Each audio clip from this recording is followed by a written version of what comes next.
बिस्मिल्लाहिर्रहमानिर्रहीम। मेरे मोहतरम भाइयों और मेरी प्यारी बहनों, अस्सलामु अलैकुम।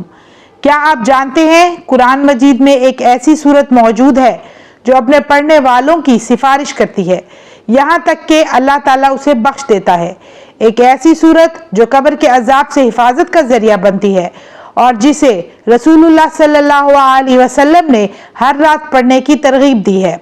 जी हाँ, आज हम बात करेंगे सूरतुल मुल्क की फजीलत के बारे में और ये भी जानेंगे कि इसे कब और कैसे पढ़ना चाहिए।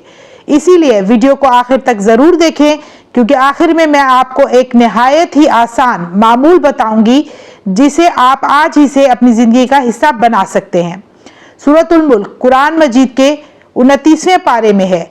इसकी 30 आयात हैं और ये मक्की सूरत है। अल्लाह ताला ने इस सूरत का आगाज़ अपनी अजमत और बादशाहत के ऐलान के साथ किया है। तबारकल्लज़ी बियदिहिल मुल्क वहुवा अला कुल्ली शैइन क़दीर। बड़ी बरकत वाली है वो ज़ात जिसके हाथ में बादशाही है और वो हर चीज़ पर पूरी कुदरत रखने वाला है।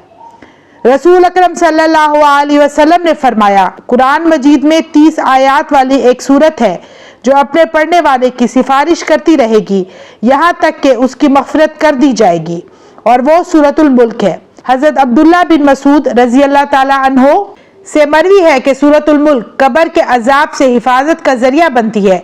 इसलिए हम सबको चाहिए कि इस अजीम सूरत को रोज़ाना तिलावत करें। रसूलुल्लाह सल्लल्लाहु अलैहि वसल्लम रात को सोने से पहले सूरत सजदा और सूरतुल मुल्क पढ़ा करते थे। इससे हमें यह मालूम होता है कि रात को सोने से पहले सूरतुल मुल्क पढ़ना एक बेहतरीन मसनून अमल है। यह सूरत हमें यह सिखाती है कि अल्लाह ही पूरी कायनात का हकीकी मालिक है।